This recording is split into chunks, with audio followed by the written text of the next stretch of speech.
Qual é a sua alimentação durante o ano? Você muda sua alimentação no verão? Porque precisamos cuidar disso ainda mais no verão. Onde se impacta na nossa vida? Condição, acesso e informação são a mesma coisa? Qual o lugar da comida no seu dia a dia? Bom dia, esse é o Sábado de Verão, um programa fruto de reflexões, discussões e devaneios que podem gerar mais reflexões, discussões e devaneios.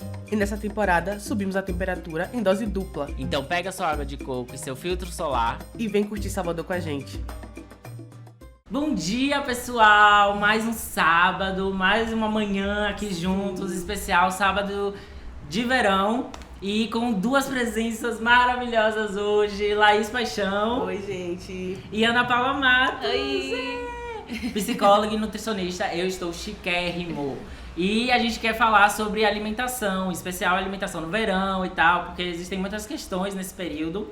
E a gente queria meio que conversar sobre isso pra gente refletir e trabalhar isso, principalmente nesse período. Eu queria começar já trazendo a alimentação como algo necessário, algo básico pra gente. A gente tem essa necessidade fisiológica e tal, mas culturalmente ela tá muito associada ao prazer também. São os sabores que a gente gosta, os sabores que a gente conhece, que a gente traz da infância, que fazem parte do nosso lugar de origem e dessas raízes de identidade e tal. Então tudo isso é muito complexo. É como você unir o prazer e a necessidade básica, nutrientes e tudo isso. E aí, como é que vocês veem isso? E aí, pensando principalmente uma nutricionista, né, toda essa parte científica e tal, mas também com atendimento, entendendo essas pessoas, entendendo a complexidade de... Não é só falar que alimento é isso e vai comer isso, é muito mais complexo. Nada determinista, né? Não é nada determinista. E você, na clínica, entendendo as pessoas, a relação das pessoas com isso, né? Pronto, eu queria começar falando um pouco sobre os atendimentos mesmo, porque as pessoas elas vêm buscando, na verdade tem muita gente que vem com medo, né, de mim, tipo assim, vai contar tudo que eu gosto, e aí eu preciso alcançar meu resultado só comendo coisas que eu não gosto. Então acaba que eles vêm com esse receio mesmo, e o trabalho é a gente desmistificar um pouco a nutrição e a alimentação saudável mesmo, porque geralmente as pessoas vêm com esse receio, mas a gente tem que trabalhar falando que não é problema nenhum você comer algo fora do planejado, porque a nossa vida é assim. Até a gente morrer vai ter coxinha, brigadeiro, bolo. E ele não tem por que eles ter medo desses alimentos, né? Então, eles geram prazer porque eles têm excesso de açúcares, de gorduras, que tá tudo certo. Se a gente tem uma rotina saudável, o nosso corpo lida muito bem com esses excessos. Perfeito. Mas assim, a nossa alimentação do dia a dia também precisa ser prazerosa. Porque senão a gente vai viver numa gaiola, querendo sair o tempo inteiro dessa alimentação, que não é o ideal. Senão a gente vai ter muitos exageros. Então o importante quando o paciente vem pra mim com esse receio é falar, não, o que é que você gosta de comer? Como é que a gente pode introduzir esses alimentos na sua rotina para que a sua alimentação saudável tenha coisas que você gosta? Porque aí não adianta a gente fazer um programa alimentar que é importante que seja para a vida inteira, sem coisas que a pessoa gosta, ela vai desistir na primeira semana. E eu tenho, gente, eu sou prova viva, que ela tá falando é verdade, porque além de acompanhar ela no Instagram, eu já fui paciente, meu irmão, aí indica pra todo mundo, né? Mãe, irmão, todo mundo já passou por ela, então é verdade o que ela tá falando. Uma coisa que Paula trouxe, que eu fiquei pensando também na visão da clínica, é uma dicotomia, né? Porque ou a pessoa tá na dieta, naquela dieta super restritiva, ou ela tá do outro lado. Exato. E aí, às vezes a pessoa tá tendo uma reeducação alimentar e aí tem uma, entre muitas aspas, escorregada e aí acabou tudo. Isso. Tudo acabou, Exato. nada tá valendo a pena, eu fracassei, não consigo mais. E é também um processo de você ir vendo a alimentação como algo contínuo, né? Não é uma coisa que você vai comer determinados alimentos apenas em momentos específicos. Exato. Você vai ter alimentação durante a sua vida toda. Isso, é normalizar, né, os alimentos, porque a gente acaba botando muito peso em algumas determinadas comidas, que isso vai acabar com a minha saúde, eu vou engordar porque eu comi isso, e acaba que esse pensamento piora totalmente a sua relação com a comida e a sua saúde, porque se você, por exemplo, tô certinha na minha alimentação, fiz o café da manhã, fiz o almoço, chega de tarde, comi um chocolate, agora eu vou comer o que eu quiser. E esse pensamento acaba atrapalhando até o resultado que ela tá buscando, porque se você tem uma alimentação, como eu falei, né? Fez o café da manhã, fez o almoço, poxa, uma comemoração, um aniversário, um bolo, no outro dia volta ao normal. Ou de noite, se a comemoração foi à tarde, faz normal o seu jantar, como se nada tivesse acontecido. O seu corpo, ele vai entender. Ele vai lidar com esse excesso de forma natural. Aí, às vezes, a pessoa fica naquele sofrimento. Eu tenho um evento, agora, com as festas, né? A gente vê, assim, final de ano que passou, o sofrimento que é Natal, Ano Novo, excesso de comida, e aí vou sair da dieta. E é entender que aqueles momentos você vai se privar de uma confraternização, de você, né, comemorar com seus amigos, com sua família, pra estar num lugar de restrição. E a gente também, socialmente, a gente usa a comida, os alimentos para compartilhar. Sim. Então a gente perder se a gente não reflete sobre a nossa relação com a comida, a gente vai perder esses momentos também de compartilhar com a família, com os amigos, comemorar as coisas, e a gente vai só se restringir cada vez mais por coisas que não são realidade, sabe? Essa meta, esse objetivo é válido, se pra você é importante, tudo bem, mas quando a gente falou no episódio de metas, sobre se aquilo de fato faz sentido pra você, ou se você comprou essa meta de outra pessoa sem perceber. Porque facilmente a gente compra, preciso emagrecer, preciso ficar malhado, quando na verdade não faz sentido com o seu corpo, com o seu tipo físico, com sua realidade, condições materiais, tudo isso influencia. Aquela coisa, né? Precisa emagrecer X quilos. Baseado E quando chega lá, nada está suficiente. Exatamente. Você nunca chega lá quando exatamente. você tá E aí fica botando sempre vivendo na frustração, né? Isso. E na briga com o alimento, na briga com o seu corpo. E aí isso começa a complexificar e prejudicar a nossa vida, a nossa relação. Quando a gente sai, a gente fica muito preocupado com essas coisas, em vez de curtir esses momentos e restringir demais. E eu acho que uma coisa importante nesse processo seria mudar a ideia de que eu preciso seguir uma dieta para eu construir hábitos. Porque quando você constrói hábitos, você constrói algo de forma mais consistente, mais segura, que de fato é importante, que de fato você consegue seguir com uma naturalidade maior. A gente precisa muitas vezes mudar os nossos hábitos, nossa alimentação, porque não é saudável, mas pensar ela de forma duradoura, é uma coisa que você fala bastante, assim, não é pra ser uma coisa, um mês, um resultado, acabou, pronto. Não, tem que ser algo contínuo que dure o ano inteiro, pra no verão a gente refletir sobre isso como resultado desse ano inteiro, e não só como um momento específico pra refletir sobre isso. Né? Exato. Então, assim, essa parte de construção de hábitos é muito importante, porque a gente é aquilo que a gente faz todos os dias.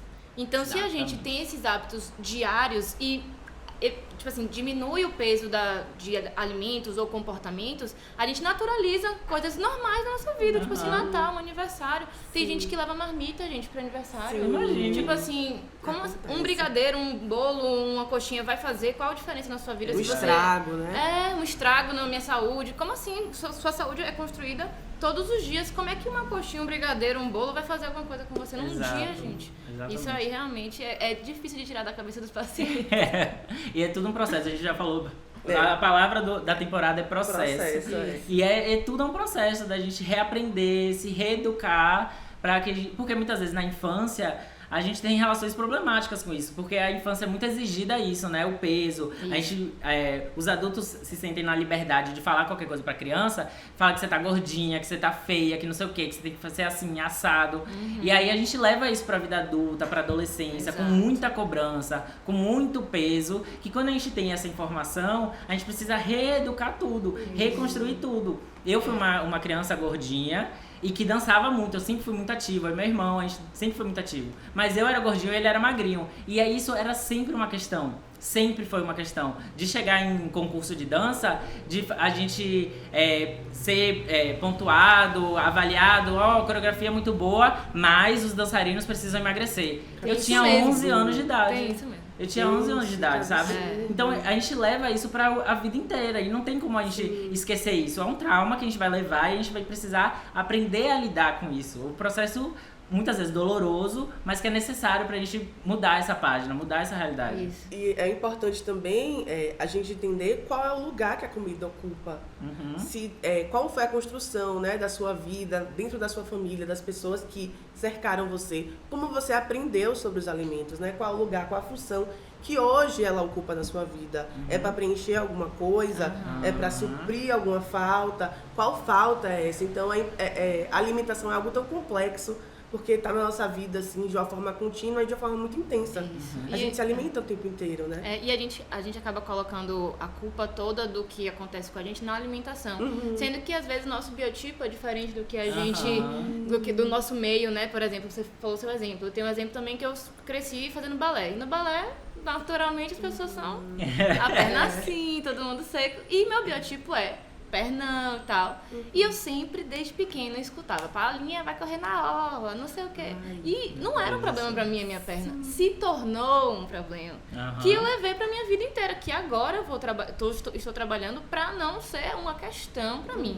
Pra que não me atrapalhe, porque foi até o que eu falei com uma paciente esses dias. Que ela também tava com essa questão de biotipo e tudo mais. Eu falei assim, imagine, se você não tivesse esse seu corpo, você provavelmente não poderia fazer metade das coisas que você está fazendo agora. Eu penso muito assim, eu faço tantas coisas que eu me orgulho, de dança, de exercício físico, de qualquer outra coisa, que se eu não tivesse esse corpo, provavelmente eu não ia conseguir fazer. Então, assim, é um trabalho que a gente, né, ouve desde pequeno, mas é um trabalho que é importante a gente fazer todo dia pra não ser uma angústia viver com o corpo que a gente tem, né? Então... E é esse corpo que te trouxe até aqui, Exato. né? É cheio de história, com essas histórias do olhar do outro, mas também do seu olhar. Isso. E é tudo que a gente tem, né? O nosso corpo, Sim. e cuidar dele, aceitar ele e cuidar dele com carinho, né? Faz parte desse processo de autoacolhimento, de tudo isso, que é muito importante da gente reforçar. Mas existe muita diversidade nesse caminho também, que vão do biotipo às condições que cada um tem. Vai ter gente que vai ter mais condição de refletir, pensar e de pensar com mais diversidade de alimentos, de oportunidades e tal, porque a realidade é muito desigual, principalmente no Brasil. Nem todo mundo vai ter essa informação, esse podcast não vai chegar em todo mundo, essa informação. Nutricionista não é ainda para todo mundo, não é tão acessível assim. Acesso à alimentação. Acesso aos ingredientes, esses alimentos. E eu acho que Paula faz esse trabalho muito bom mesmo, assim, durante a consulta, de ouvir o que você gosta de comer, o que você tem acesso, o que é fácil de você comprar, o que é barato para você comprar. E ela realmente faz o programa alimentar baseado nisso, nesses alimentos que você tem acesso, que você já está acostumado. Então isso é muito importante entender qual é a sua realidade, para não ficar sempre num espelhamento, que a gente já falou aqui também, da rede social, daquela outra pessoa que você não conhece a realidade direito, você nem sabe se aquilo é verdade, e ficar se comparando com uma musa fitness, uma blogueira fitness, que tem muito dinheiro, muito acesso, ganha muita coisa, faz muita cirurgia, procedimento, e a gente fica sempre nessa comparação sem entender quais são as reais realidades e condições de cada um, né? Exato. E essas dietas, né? Que são várias formas, assim, que a pessoa vai tentar multiplicar em várias vidas diferentes, que às vezes não vai dar certo, né? A maioria das vezes não vai dar certo. Isso. Tipo assim, a gente popularizou a palavra dieta. Quando você pensa na palavra dieta, você pensa em muita restrição, né? Sim. Meu Deus, eu vou cortar tudo. Mas a palavra dieta não é isso, quando você vê o significado. Dieta vem do grego modo de vida. Isso é modo de vida. Não importa se é a alimentação restritiva, com muitas calorias, com pouca proteína. É seu modo de vida. A gente que popularizou essa palavra dieta como restrição. Então, quando a gente, como você falou, né? A gente vai popularizando a mesma dieta para diversas pessoas diferentes, a gente não leva em consideração a cultura dessa pessoa, como é que é a genética dessa pessoa, o acesso aos próprios alimentos, como é que é o fator emocional dessa pessoa, porque uma dieta restritiva para você pode ser ok, não tem nada demais, mas tem outra pessoa que fica com muita vontade de comer doce, fica muito ansiosa, fica muito estressada, muita dor de cabeça. Então, assim, eu evito ao máximo fazer dietas restritivas para qualquer pessoa. Eu converso, obviamente, exemplo, atendi uma paciente esses dias também que falou: Paulinha, amei a parte da saúde, melhorei muito a azia, gastrite, isso aqui, mas eu ainda tô com o mesmo peso. Aí eu fiz: tá, você tem 58 quilos e tem 1,60. Vamos ver só realmente como é que é, o que é que você quer perder?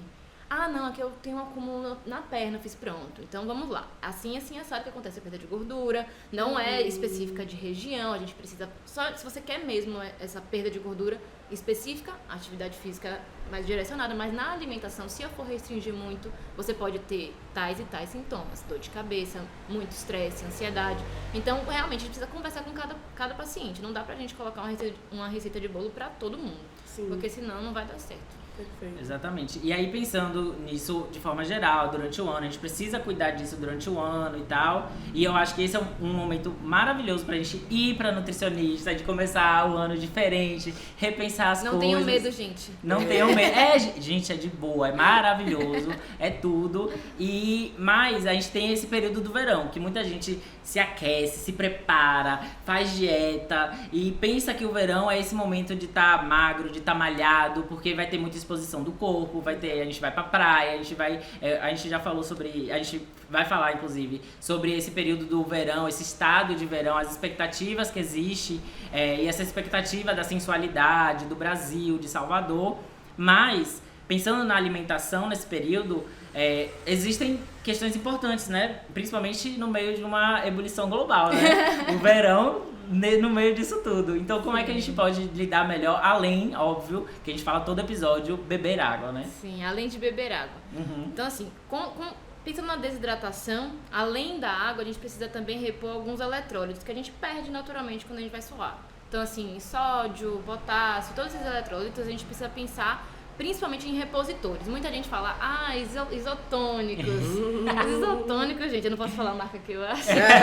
Tem muito corante, muito adoçante, muito aditivo. Então você tá repondo os eletrólitos, mas junto tá vindo muitas outras coisas que são prejudiciais para sua saúde. Então o melhor repositor de eletrólitos é água de coco.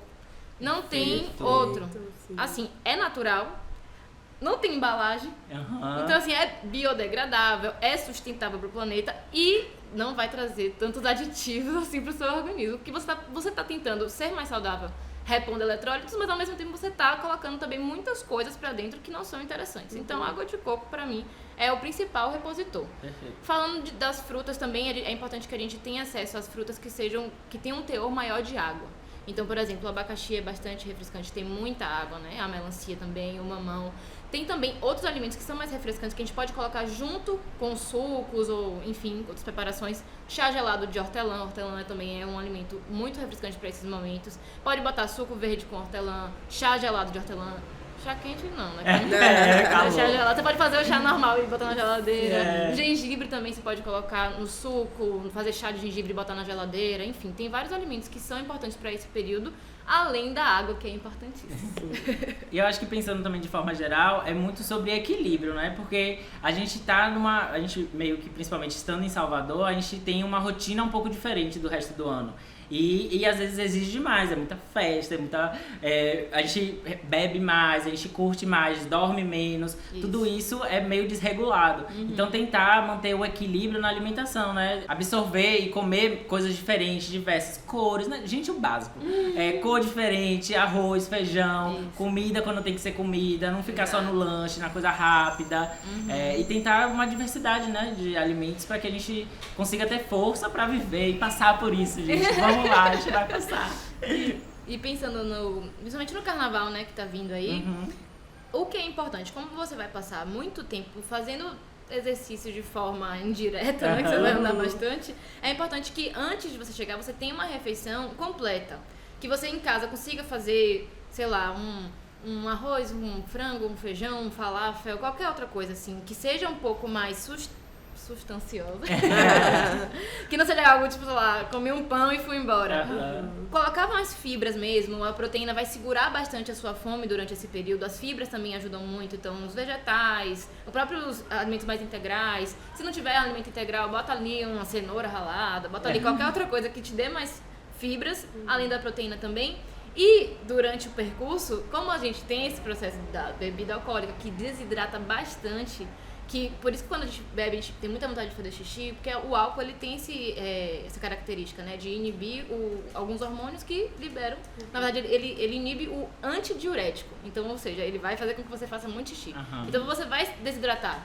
Então, é importante que você, além do álcool, tenha água ali, junto com você. E a gente quer 25 mais também, a gente vê isso no dia seguinte, na hora, precisa Exato, tomar da cuidado. ressaca é bem melhor quando você tá intercalando ali a água, entendeu? E sobre a alimentação durante o percurso, né? Infelizmente, esses alimentos de rua, por estarem desde de manhã até a noite expostos, muita gente passa, conversa, dá risada em cima e cai bactérias ali. E por não estar também na temperatura ideal, acaba proliferando muitas bactérias. Você pode comer e ficar ok, mas também você pode comer e ter problemas. Então, clássico, a né? indicação mesmo é que você busque algum lugar que seja fechado, um lugar que tenha essa higiene básica, pensando realmente no pós, né? Para que você não tenha complicações. Exatamente. E nessa época do ano, assim, se a gente já gosta do acarajé durante o ano, nessa época, qualquer coisa é um acarajé, uma coquinha, um acarajé, uma cervejinha.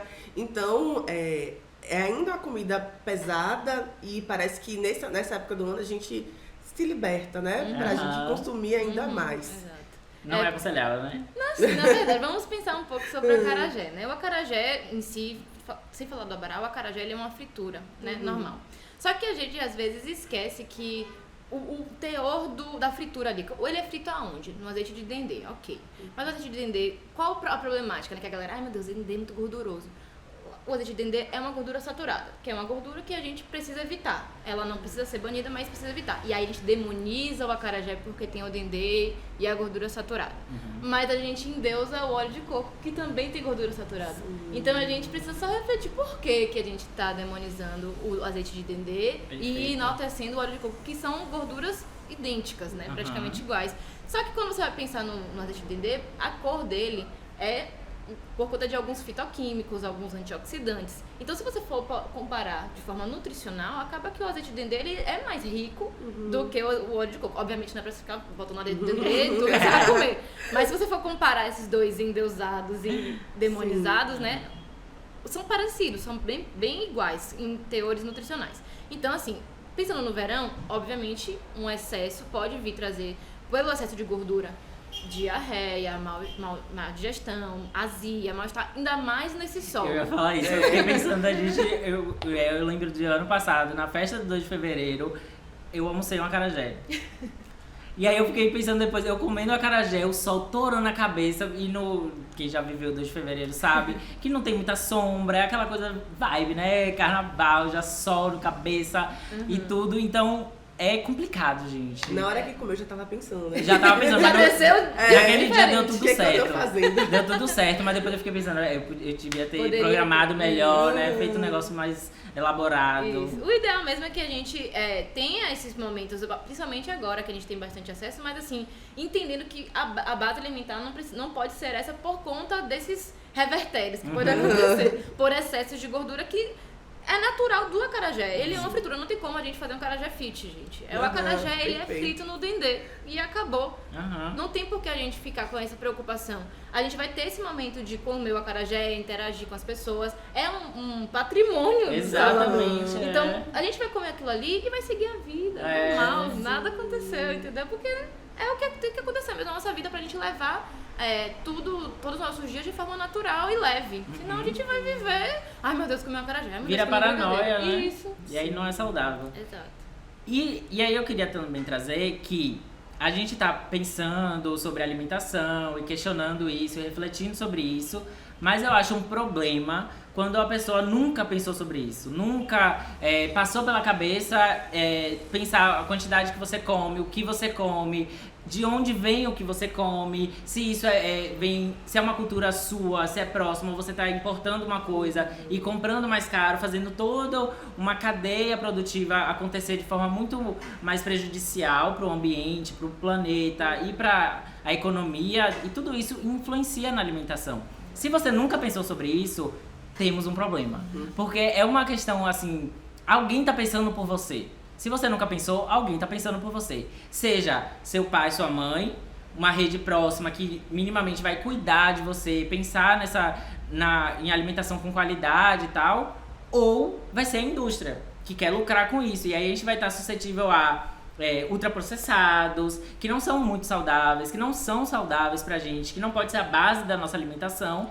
E aí é perigoso a gente estar à mercê de tudo isso. Por isso que é sempre importante a gente pensar sobre essas coisas. Se você conhece alguém que não tá pensando sobre isso, manda esse episódio, porque é muito importante a gente ter consciência dessas coisas, desses processos, pra gente apossar dele e fazer o que de fato a gente acredita e o que é bom pra gente, sabe? E tem aquelas pegadinhas, né? Que você olha no mercado e tem aquele produto que fala que é fit, que é saudável, e você vai analisar aquilo ali e, poxa, é uma bomba. Eu ia falar isso. Porque foi o que você falou, né? Se a gente não pensa se a gente não busca informação, o que é que a gente precisa consumir, a indústria pode fazer isso pela gente e dizer que aquilo ali é o melhor pra você e você vai acreditar. Se você não pesquisa, se você não se interessa por isso, o que é que você precisa comer em determinados momentos e aquela indústria, aquela marca fala que aquilo ali é bom pra você no pré-treino, no pós-treino, no café da manhã, e é tudo industrializado, sua alimentação ela vai ser baseada em industrializados, ricos em aditivos químicos, que em excesso são cancerígenos. Então você não está sendo fit,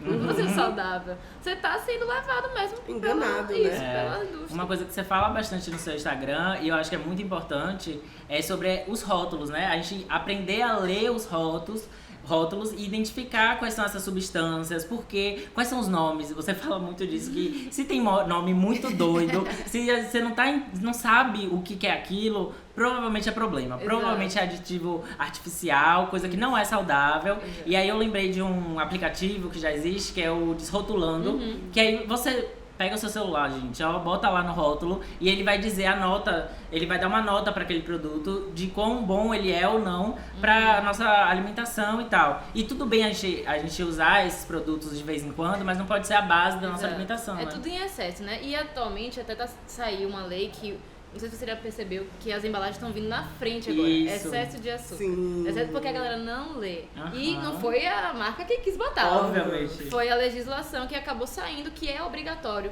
Porque às vezes fala ali, 0 açúcar. Ok, não tem açúcar, mas tem um monte de adoçante.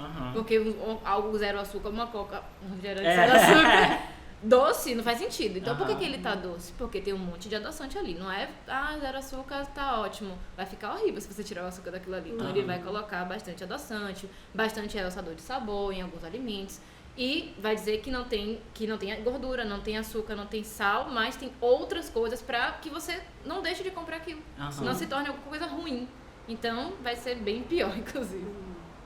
E essas coisas são muito comuns, assim, a gente pensar no Brasil, é porque a gente vive muita realidade desse Brasil, né? Mas eu tava vendo esses dias um influenciador postando sobre isso, que ele tava na Argentina, e o quanto isso chamou a atenção dele dos rótulos na Argentina, dessas chamadas de excessos e tal, é muito maior, porque é uma questão política, é uma questão de legislação. Então, esses movimentos precisam acontecer também. E aí eu lembrei que no Brasil a gente tem o Guia Alimentar, que é muito elogiado, muito importante e muito atacado por causa disso também, que é importante a gente ter acesso a ele, entender ele, saber a importância dele, pra gente preservar, que é uma das coisas que a gente tem mais consolidadas no Brasil, né? Felizmente. Essa ideia de alimentação saudável, como arroz e feijão, né? Exato. E o Guia Alimentar, ele tem tudo, para todas as fases da vida. Então, assim, até a parte de introdução alimentar, que é muito... as mães têm muita dificuldade também, têm muitas dúvidas e às vezes não têm acesso a nutricionistas, médicos especializados nisso. Então, tem tudo lá. Obviamente, não vai ser 100% da população, porque tem gente que não tem internet, não vai conseguir acessar. Mas tá na internet de graça para que a maior parte da população consiga acessar essas informações, que acaba que, se a gente não tem acesso ao guia, fica restrito a profissionais, que às vezes são muito caros e etc. Ao alimento barato no mercado, que às vezes vão ser ultraprocessados e tal. Exato. Então a gente precisa fazer toda essa reeducação social também, de que o alimento in natura ele seja mais barato, seja mais acessível, e a gente saiba lidar com ele, cozinhar ele, usar ele de outras formas diferentes, de receitas. E isso, o Brasil é riquíssimo. O que não falta é isso no Brasil, né? Então a gente precisa se apossar disso, experimentar isso e incentivar isso, né? Pra gente e pras crianças também, porque tudo acontece também muito na infância, né? Exato. Como é que a gente introduz esses alimentos, como é que nós, adultos, mostramos isso para as crianças, incentivamos isso às crianças, ou se a gente já tem as nossas restrições e a gente nega isso para as crianças também. É muito comum, né? É muito comum que os familiares falem, não vou oferecer jiló porque eu não gosto de jiló. Aí a criança nunca comeu jiló, nunca come jiló, não sabe se gosta, só sabe que não gosta porque alguém disse que é ruim, sabe? E acontece o contrário também. Tipo assim, a criança nunca comeu açúcar, chocolate, vai numa festa, ai meu Deus, ele quer muito, não sabe nem o sabor do brigadeiro, ele tá salivando. Gente, ele nunca comeu o brigadeiro, não tem como ele tá Tá a mãe babando ali, ele tá salivando. Vou dar um docinho pro seu filho. E às vezes a mãe nunca deu, né? Sim. Tem um vídeo que eu vi no Instagram há algum tempo, que é uma mãe dando um alimento novo pra filha, e aí ela fala que não gostou. E ela pergunta, o que você não gostou desse alimento? Foi a textura, foi o gosto. E aí ela vai identificando o que ela não gostou, pra da próxima vez ela poder fazer de outra forma. Eu acho que é importante porque tem alimentos que a gente não gosta, e às vezes é a forma que foi feita, às vezes é a forma que foi guardada, né? A forma que foi produzida. Exato. E a gente ir desmitificando, assim, nesse lugar de comi e não gostei de forma alguma. E aí não come nunca mais. Nunca mais. E é importante essa parte que eu falei da introdução alimentar, isso vai moldar o seu paladar como adulto. Antigamente a gente não tinha, até na época das nossas mães mesmo, que é mais recente, elas não tinham essa informação de a nossa introdução alimentar vai moldar o paladar dele como adulto. Então elas batiam tudo junto, fazia papinha, sopa e dava tudo, então a gente não tinha acesso a texturas diferentes. Então atualmente a gente tem restrições alimentares que foi reflexo de lá da nossa introdução alimentar. Por isso que atualmente a BLW está bem, BLW é uma técnica de introdução alimentar que apresenta os alimentos de forma natural. Então, assim, o brócolis está natural para o bebezinho pegar, ter acesso ao contato, né, do alimento. A cenourinha, obviamente, tudo está cortado de forma segura, para não ter engasgo e tudo mais. Então, a uva tem o corte certo, a banana tem o corte certo. Tudo para que o bebê ele tenha acesso a pegar no alimento, colocar na boca, experimentar o sabor, a textura. Porque isso não quer dizer que você vai ter 100% de seu paladar ótimo, mas vai prevenir muitas restrições alimentares, né? Então é importante a gente também trabalhar com isso. E a realidade de cada um. Obviamente, o BLW dá mais trabalho, suja tudo, o bebê vai amassa, bota no chão, joga assim.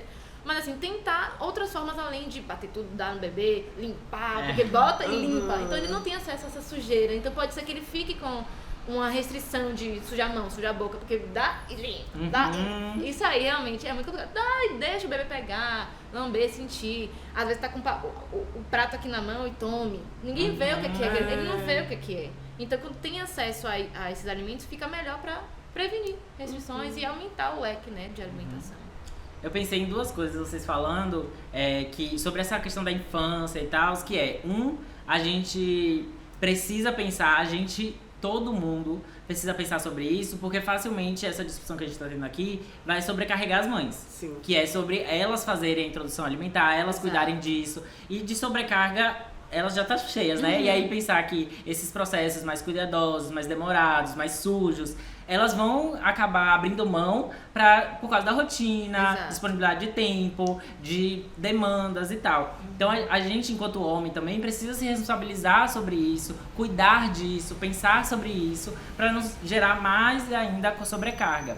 E eu acho que muito desse contato também da infância é muito do contato com os alimentos, de como a gente experimenta pelas primeiras vezes e é reforçado. Então tudo isso é um trabalho que a gente precisa fazer consciente para que depois a gente consiga construir relações de alimentos mais saudáveis, mais legais com a nossa realidade, para hoje, nós adultos, pensarmos sobre isso de forma mais prezar pela qualidade, por essa oferta e informação e diversidade, exatamente. Então, puxando essa parte também, a internet tem uma potência em um lugar muito importante, né? Porque as pessoas vão acompanhando um Instagram que é uma colega, uma profissional maravilhosa que eu acompanho, é Maria Emília. Ela fala sobre comportamento alimentar.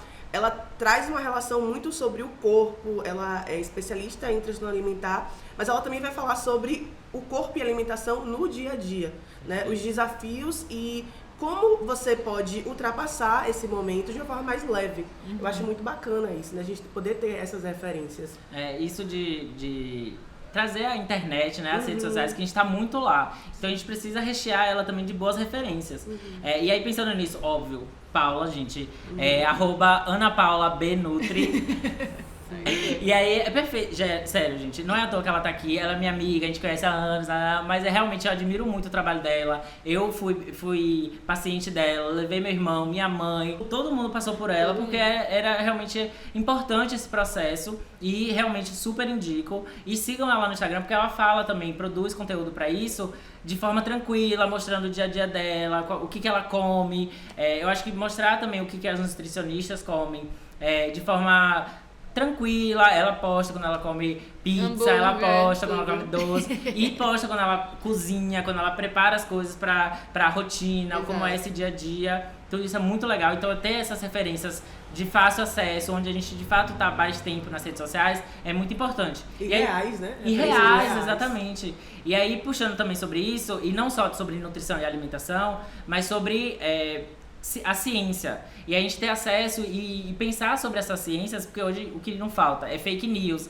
é a pós-verdade, tudo isso. Então, a gente precisa confiar em coisas. E a ciência e artigos científicos trazem isso. E a @MariKrieger B, ela mostra muito isso, ela fala muito sobre isso, ela cria conteúdo específico para cientistas nas redes sociais, que uma coisa que ela fala também é da gente profissional, capacitado, consciente, ocupar esse espaço para que esse lugar que hoje é as redes sociais, se a gente pensar antigamente, eram as praças públicas, onde as coisas aconteciam, as discussões aconteciam, precisa ter mais gente consciente, responsável. E ela faz isso no Instagram dela, passando a informação de artigos científicos de forma acessível, engraçada, humorada, fazendo isso com o que hoje as pessoas falam como modinha, assim, a modinha da creatina. Por que você vai usar a creatina? Como você vai usar a creatina? O que você precisa para usar a creatina? Para que fim a creatina existe? O fim de cada coisa, né? Então, é bom a gente seguir essas coisas pra gente ter familiaridade com essas discussões e sempre questionar como a gente tá lidando com essas coisas, né? Eu queria indicar também um Instagram que sai um pouco da alimentação em si, porque a gente pensa muito na atividade física, no fitness e um corpo específico. Se você vai pensar numa pessoa fitness, vai vir um corpo específico pra você.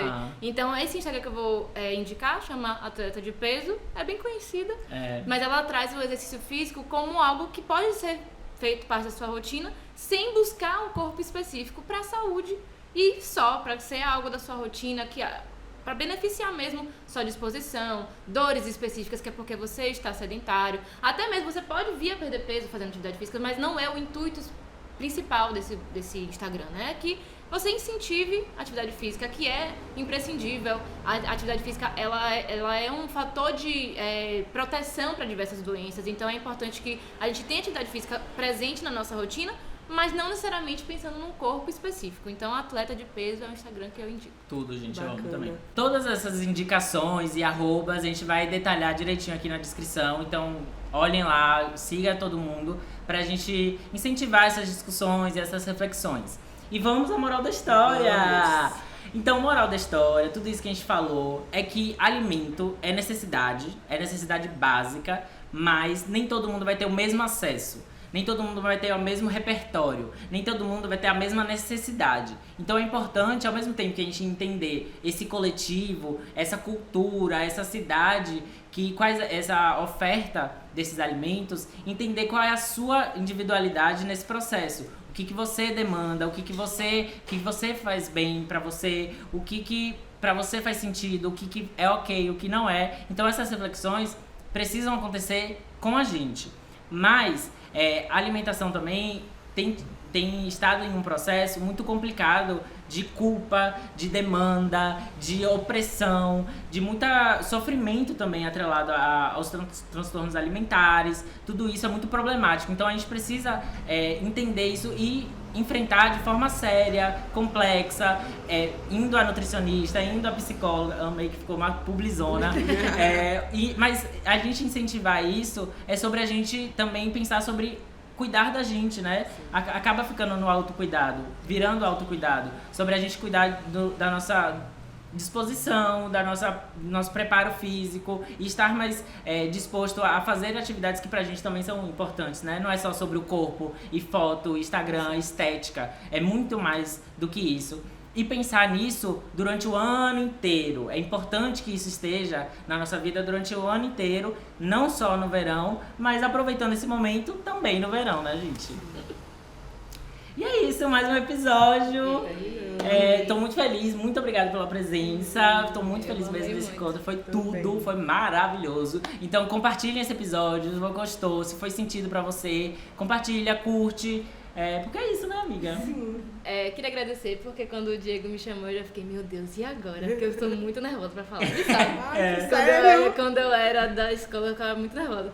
Mas eu comecei nervosa, mas fluiu. Aham. Eu relaxando, eu amei muito Maravilhosa. falar sobre esse tema. Eu amo demais, ainda mais com vocês, que agregam bastante o assunto. Então, muito obrigada pelo convite, eu amei muito. Eu adorei também, eu acho que foi um combo, assim, perfeito. E foi fluido, né? Eu gostei bastante, que foi realmente um bate-papo enriquecedor. Exatamente. Adorei. Mas não esqueçam de... Bebam água. Fiquem bem. E não esqueçam de usar protetor solar. Beijo, Beijo, gente. Até mais! Apresentação: Diego Germano e Laís Paixão. Roteiros: Diego Germano e Laís Paixão. Direção de arte: Iago da Silva. Direção: Henrique Costa. Edição: Henrique Costa. Produção: Diego Germano. Espaço: Lalá Casa de Arte.